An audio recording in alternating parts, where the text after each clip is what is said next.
दोस्तों, आप सभी का स्वागत है मेरे चैनल राइजिंग स्टार्स पे। आज मैं आ चुका हूँ स्वाभिमान सिंह स्टेडियम में वापस। आपको मिलाने वाला हूँ मैं आराध्य चोपड़ा से, जो कि अभी फिलहाल नेशनल मेडलिस्ट है और एनआईएस पटियाला में प्रैक्टिस कर रहे हैं। बहुत अच्छे जूडो के प्लेयर हैं ये आज ऐसा ही संजोग हुआ कि आज मेरे को यहाँ मिल गए और मैं किसी और से मिलने आया था, लेकिन भाई मिल गया मेरे को, तो मैं इसको आज आपसे इंट्रोड्यूस करवाता हूँ। भाई कैसे हो? बढ़िया भैया। आपका बहुत बहुत स्वागत है मेरे चैनल राइजिंग स्टार्स पे।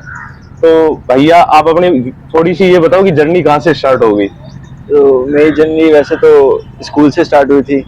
जर्नी मेरी मतलब जैसे मैं एज ए जूडो प्लेयर। हाँ, एज ए जूडो प्लेयर। हमारे स्कूल में मैट लगे थे। हमारे सर श्याम शर्मा जूडो खिलाड़ी हैं वो भी। और उन्होंने हमारे मतलब मेरे को इंट्रोड्यूस करवाया था जूडो से। वो हमारे स्कूल में फिजिकल टीचर हैं। अच्छा, तो आपके स्कूल में श्याम शर्मा? हाँ, जो श्याम भैया हैं बहुत हमारे सीनियर प्लेयर हैं, आप सभी को उनसे भी कभी मिलाएंगे जरूर।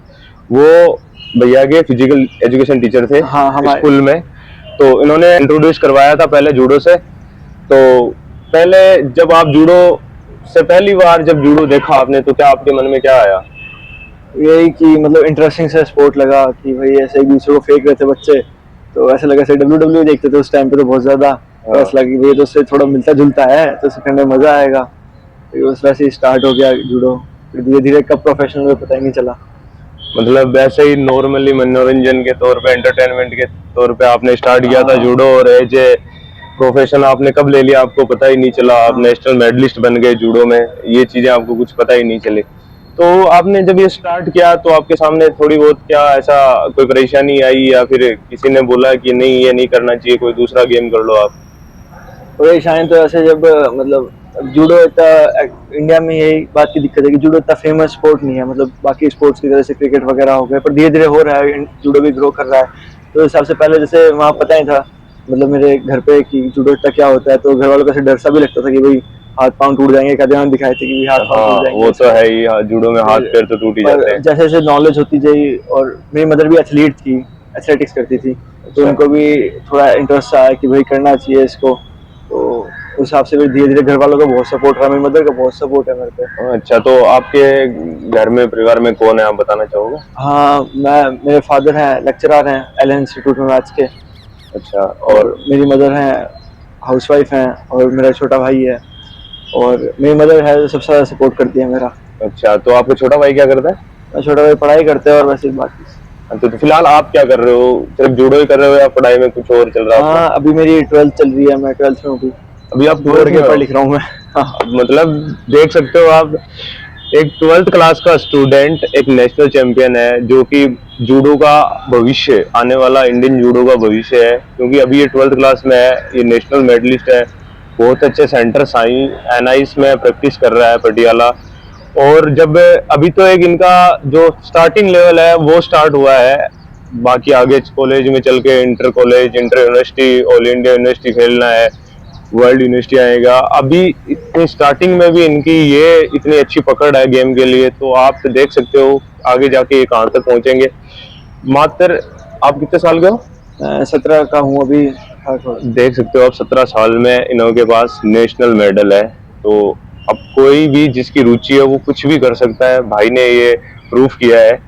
तो राजा भाई, आप घर वालों में आपका अभी क्या सपोर्ट है, कि आपको सबसे ज्यादा सपोर्ट मिल रहा है?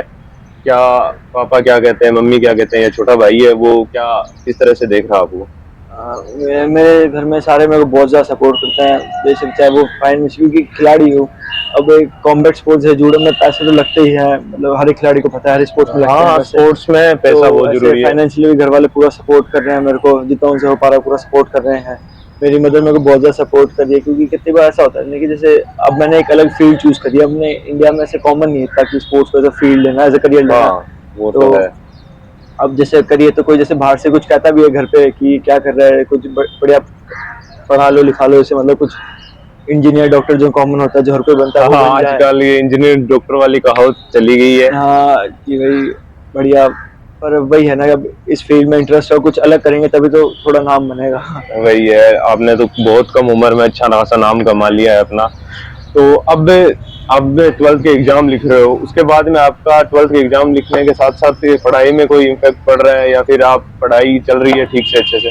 हाँ, पढ़ाई चल रही है, मतलब यही है कि बस मतलब पापा ने मेरे को यही बात कह रखी कि तू बस खेल के अच्छा रहना, पढ़ाई भी अपनी करता रही, क्योंकि एक खिलाड़ी जिसके पास मतलब पढ़ाई में भी डिग्री अच्छी हो उसका थोड़ा अलग वो लगता हाँ है, वही है कि अलग से अगर पता आप चलता है। एक खिलाड़ी के पास अगर अच्छी डिग्री है तो उसका अलग एक इम्पैक्ट रहेगा। हाँ हाँ। तो अभी 12th के बाद क्या करने का सोचा है, या फिर कोई अगला नेक्स्ट टारगेट क्या है आपका 12th के बाद?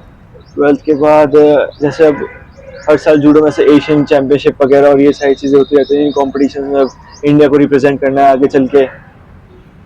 अच्छा, तो आपका जो जूडो में as a player first medal कब लगा था? मेरा फर्स्ट मेडल था, स्टेट में ब्रॉन्ज आया था। हाँ, 2000 कौन से ईयर में? 2017 में। 2017 में फर्स्ट मेडल था, स्टेट ब्रॉन्ज। हाँ उसके बाद आपको क्या लगा कि हाँ अब मेरे को ये एज ए प्रोफेशनल करना है, मेरे को स्टेट गोल्ड लाना है, नेशनल में मेडल लाने हैं? हाँ, मतलब एक थोड़ा जैसे छोटा था मैं तो थोड़ा मन में ऐसे भी आती कि यार हार गया हूँ ऐसे, मतलब थोड़ी उसमें छोटे तो बेइज्जती सी भी होती है जब दोस्त मजाक उड़ा देता है कि भाई हार गया, तो ऐसी थी कि नहीं यार फर्स्ट भी आना है, हर जगह फर्स्ट आना है। जैसे पहले तो ये था कि स्टेट में फर्स्ट आना है, फिर जब स्टेट में फर्स्ट आया फिर नेशनल लेवल पे गए थे, पहली बार जब नेशनल देखा था भाई ऐसा हाँ। होता है, फिर वहाँ पे था कि भाई नेशनल में फर्स्ट आना है, नेशनल मेडलिस्ट बनना है, नेशनल पोडियम पे खड़ा होना है। तो आपका पहला नेशनल मेडल कब लगा था? मेरा नेशनल मेडल अब मेरा जैसे पिछले साल हुई थी, एशियन कैडेट की रैंकिंग हुई थी, रैंकिंग में थर्ड था। अच्छा, एशियन कैडेट रैंकिंग टूर्नामेंट में भाई थर्ड पोजीशन पे थे। All over India ranking tournament होता है वो, जिसमें भाई का थर्ड पोजीशन है। और उसके बाद आपका कोई मेडल? उसके बाद अभी जैसे अभी रिसेंटली तो अब मैं फिर पिछले साल मेरा वर्ल्ड स्कूल गेम सिलेक्शन भी था। वर्ल्ड स्कूल गेम सिलेक्शन था आपका? पर जैसे कि हमारा टीम का वीज़ा नहीं लग पाया था, थोड़ी डिफिकल्टीज आई थी, तो पूरी इंडिया टीम का वीज़ा नहीं लग पाया था तो हम जा नहीं पाए थे। अच्छा, एक वीजा लगने की प्रॉब्लम कि देख सकते हो आप कितनी बड़ी हो सकती है। वर्ल्ड स्कूल गेम्स कोई छोटी मोटी चीज नहीं है, वर्ल्ड लेवल का टूर्नामेंट है जिसमें पूरी दुनिया की स्कूल्स के बच्चे आते हैं। उसमें इंडिया टीम का वीजा नहीं लगना भाई के एक तरीके से सपने चूर चूर हो जाने वाली बात है। तो आपको कैसा फील हुआ वो कि आपका वीजा नहीं लग रहा, आप जा नहीं पा रहे? वो एक ड्रीम कंपटीशन था आपका। हाँ, मतलब फर्स्ट टाइम था ऐसा कि इंडिया को रिप्रेजेंट करना था। जैसे मतलब उन्होंने हमें जब किट दी थी इंडिया की टी शर्ट लिखी थी, इंडिया हाँ। टी शर्ट के पीछे इंडिया लिखा था, जैसे बहुत प्राउड सा फील हुआ था। और जैसे जूडो में आपको पता है क्या होता है कि हमारे ड्रेस के पीछे वो लगता है, बैक नंबर लगता है, हाँ। नाम लिख के नीचे IND लिखा होता है, तो ड्रेस पे वो भी लिख रखा था। मेरा फर्स्ट कंपटीशन था मतलब इंटरनेशनल। वही है कि एक इंडिया की जर्सी के लिए एक हाँ, एक प्लेयर टीम भागता है और वो मिल खरीदती है। जाए तो एक बहुत डिसअपॉइंटमेंट सा फील हुआ था क्योंकि थोड़ी लापरवाही की वजह से फेडरेशन, वो स्कूली फेडरेशन की लापरवाही की वजह से हमारा वीज़ा नहीं लग पाया। अच्छा, तो उसके बाद आपने कौन सा कंपटीशन खेला? उसके बाद अभी यूथ रैंकिंग में मैं लेटेस्ट में तो अभी यूथ रैंकिंग में सेकंड था मैं, और खेलो इंडिया यूथ गेम्स में थर्ड था, और मैं अभी नेशनल में थर्ड आया था मैं। अभी जो खेलो इंडिया टूर्नामेंट हुए हैं उसमें भाई की थर्ड पोजीशन है, मतलब ब्रॉन्ज मेडल है। तो आप देख सकते हो ऑल ओवर इंडिया का होता है खेलो इंडिया, जिसमें भाई को ब्रॉन्ज मेडल प्राप्त है। बहुत ही कम उम्र में इन्होंने काफी ज्यादा अचीवमेंट्स कर लिए हैं। तो अब आपका क्या नेक्स्ट क्या प्लान है, जो फ्यूचर में कौन से कंपटीशन के लिए आप तैयारी कर रहे हो, या क्या आप सोच रहे हो कि मैं इसके लिए प्रिपेयर हो रहा हूँ?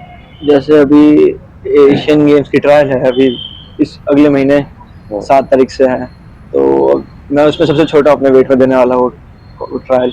जब आप एशियन गेम्स की ट्रायल देने वाले सबसे छोटे, अपने वेट में मैं सबसे छोटा हूँ। अपने वेट में सबसे छोटे, मतलब सबसे कम उम्र के लड़के हैं जो ट्रायल देंगे इंडिया के ऑल ओवर इंडिया के सबसे कम उम्र के लड़के हैं आराध्य भाई जो एशियन गेम्स की ट्रायल देंगे। ये भी एक बहुत बड़ा अचीवमेंट है। अगर आपके पास कुछ है, मेडल वेडल है, तभी आप वो ट्रायल दे सकते हो, लेकिन भाई के पास सारे मेडल वेडल हैं, भाई ट्रायल देगा। और फर्स्ट बंदा वो है जो एशियन गेम्स की ट्रायल देगा। सबसे छोटा हूँ मैं, मतलब अपने वेट में। जैसे जो लिस्ट निकलती है ना ऑल ओवर इंडिया, जैसे हर सिलेक्टेड प्लेयर्स होता है उसमें, हाँ। तो उन सिलेक्टेड प्लेयर्स की लिस्ट में सबसे छोटा हूँ। ऑल ओवर इंडिया के जितने भी सारे सिलेक्टेड प्लेयर उनमें सबसे, जैसे जो सीनियर नेशनल टॉप 4 आए थे, हाँ, जो नेशनल गेम्स में आए थे या अलग अलग जगह से उठाए हैं सारे, तो हाँ। उसमें मैं को यूथ रैंकिंग में उठाया था। मतलब जहाँ मैं यूथ second आया रैंकिंग, खेलो इंडिया, सीनियर नेशनल हाँ, गेम्स के अलग अलग सारे जगह से उठाए जितने थे। भी टूर्नामेंट होते हैं सबके ऑल ओवर के टॉप 4 उठा के, हाँ, नेशनल के टॉप 4 और बाकी के टॉप 2। सारे मतलब टॉप हाँ 2 टॉप 4 उठा के सबका एक ट्रायल करवाया जाएगा, उसमें आप सबसे छोटे हो अपने वेट के। हाँ अभी ये एक बहुत बड़ा अचीवमेंट है, क्योंकि बहुत सारे लोगों की उम्र बीत जाती है उस ट्रायल में जाने तक की, लेकिन भाई ने एक अपने छोटी इतनी कम उम्र में वो अचीवमेंट हासिल कर लिया है। तो अभी आपकी एशियन गेम्स की ट्रायल की जो प्रैक्टिस चल रही है वो कहाँ चल रही है और किसके अंडर में अभी चल रही है? तो जैसे जयपुर ही हूँ मैं, मतलब जैसे मेरे 12th के एग्जाम्स भी चल रहे हैं जो भी इम्पोर्टेंट है बहुत ज्यादा। हाँ। और तो अभी बोर्ड के एग्जाम्स चल रहे हैं तो उस चक्कर में प्रैक्टिस थोड़ी कम ही हो पा रही है। अच्छा। एग्जाम्स पे ज्यादा फोकस है, अभी पूरे साल तो गेम करते रहे, हाँ वही है, पूरे थोड़ा साल कम गेम ध्यान गेम दिया प्रैक्टिस पढ़ाई पे। प्रैक्टिस। अब तो पढ़ ही रहे हैं। अच्छा, एग्जाम कब से आपके? एग्जाम स्टार्ट हो गए हमारे 24 तारीख से स्टार्ट। 24 तारीख का पहला पेपर था, अच्छा। आज दूसरा पेपर था, आगे फिजिकल एजुकेशन वगैरह था। अच्छा, तो पेपर देने के बाद वापस आप वहीं हाँ जाओगे मैं जहाँ वापस रहते पटियाला हैं? चले जाऊंगा। अच्छा, तो अब पटियाला में कैसी प्रैक्टिस चलती है? प्रैक्टिस का टाइम क्या है बताओगे? पटियाला में प्रैक्टिस बहुत अच्छी चल रही है, वहाँ सारे इंडिया के टॉप एथलीट्स हर गेम के, और जैसे और जूडो के भी सारे टॉप एथलीट्स अभी वहीं पे है, पटियाला ही है सब, अच्छा, सारे सीनियर तो आपका प्लेयर्स। प्रैक्टिस टाइम क्या है वहाँ पटियाला में? कितने टाइम प्रैक्टिस होती है? कुछ दिन 3 बार प्रैक्टिस होती है, कुछ दिन 2 बार प्रैक्टिस होती है, वो डिपेंड करता है। जैसे कि आपकी प्रैक्टिस मतलब हर एक शेड्यूल से होती है प्रैक्टिस। हाँ। जैसे कंपटीशन के पास है तो जैसे जिम वगैरह लोड वगैरह कम कर देंगे और स्पीड वर्क ज्यादा करेंगे, और ऐसे ही ऑफ सीजन चलेगा तो प्रैक्टिस 2 टाइम या 3 टाइम हो जाएगी। अच्छा, तो प्रैक्टिस कितने, मतलब पूरे दिन में कितने घंटे प्रैक्टिस करते हो? सुबह प्रैक्टिस होती है 6:30 से स्टार्ट, और वो चल जाती है 8:30 साढ़े आठ तक या 9 बजे तक। अच्छा, सुबह मतलब 2.5-3 घंटे सुबह प्रैक्टिस होती है, हाँ ढाई हाँ तीन घंटे शाम को प्रैक्टिस हाँ। होती है। तो फिर वहाँ डाइट वाइट का क्या सीन है? क्या डाइट ले रहे हो आप अभी? एनएस की डाइट मेरे मानने पे तो अभी इंडिया की नंबर 1 डाइट लगती है मेरे को, एनएस की डाइट। मतलब एनआई जहाँ आप रह रहे हो वहाँ हाँ आपको बाहर से कुछ लेने की जरूरत नहीं है, वहाँ नहीं। इतना दे देते हैं आपको कि वो आपके लिए बहुत ज्यादा होता है, शरीर के लिए आपकी रिकवरी अच्छे से हो जाती है हाँ उससे। तो आपके वहाँ कोच कौन है जो मेन कोच है आपके? अभी हमारे वहाँ हेड कोच है नैनपाल ब्रिजानिया सर, अच्छा जी, तो नैनपाल राजस्थान के ही हैं हम। अपने राजस्थान के ये हाँ नैनपाल हाँ सर। आपको पिछले वाले एपिसोड में देखा था प्रधान भाई साहब के, जिसमें नैनपाल सर वही है। ये आराध्य भाई भी हमारा प्रधान भैया का और मुकेश भैया का छोटा जूनियर प्लेयर है। तो अभी जो आपके कोच है वहाँ नैनपाल सर है, आपने पहले वाले एपिसोड में भी देखा प्रधान भाई साहब के, जो भी अभी है वो भी एनआईएस में ही है। ये प्रधान भाई साहब का और मुकेश भाई साहब का छोटा जूनियर प्लेयर है आराध्य। भाई मतलब बड़े ही हैं, वो बचपन से इनको ही देखते आ रहा हूँ मैं भी। मतलब जैसे एज ए मेंटोर है वो इनके। तो अभी उनके कोच ही है, इनके कोच है जो सबसे बेस्ट, आई थिंक अभी इंडिया के सबसे बेस्ट कोच है नैनपाल सर, जो हाँ जिन्होंने अपनी जिंदगी जूडो को दे रखी है। तो क्या क्या रहता है सर का, कैसा रवैया रहता है आपकी, आपके साइड से देखने का, या फिर वो जो क्या कैसे सिखाते हैं, उनका क्या सिखाने का तरीका है, कितना आप पे ध्यान देते हैं? मतलब सर ध्यान देते ही हैं हम पे, क्योंकि अब जैसे हमारा वहाँ पे क्या है, ग्रुप बन रखे हैं अलग अलग, जैसे कैडेट के अलग हैं, सीनियर के अलग है, जूनियर के अलग है। तो जैसे हम जो यूथ है अभी, हाँ। तो सर हमारा मेनली फोकस सर का हम पे ही आता है। और जैसे प्रैक्टिस टाइम में भी होता है कि सर हमसे पहले पहुंच जाते हैं। अच्छा, अभी तो सर आप शेड्यूल के बहुत पक्के हैं। प्रैक्टिस टाइम पे खिलाड़ी लेट हो जाते हैं लेकिन कोच लेट नहीं होते हैं। भाई का कहने का मतलब ये है कि सर हमसे पहले ही मिलते हैं मैट पे। तो मैट पे, ट्रैक पे, जिम पे, जहाँ जाओ सर हमसे जहाँ पहले। जाओ वही सर ही मिलेंगे आपको पहले। हाँ ये नहीं कि कोच लेट हो रहे हैं खिलाड़ी पहले आ गए, लेकिन यहाँ उल्टा है, कोच पहले आता है खिलाड़ी लेट होते हैं। तो भाई अभी क्या सर का आपके प्रति क्या रवैया है कि सर क्या कौन से लेवल के लिए आपको तैयार कर रहे हैं? सर हमारे पूरा डेडिकेटेड है सर हम पे। और हाँ। सर मैं एकदम, सर की जितना नॉलेज है ना वो सर हम पे डालने की कोशिश कर रहे हैं।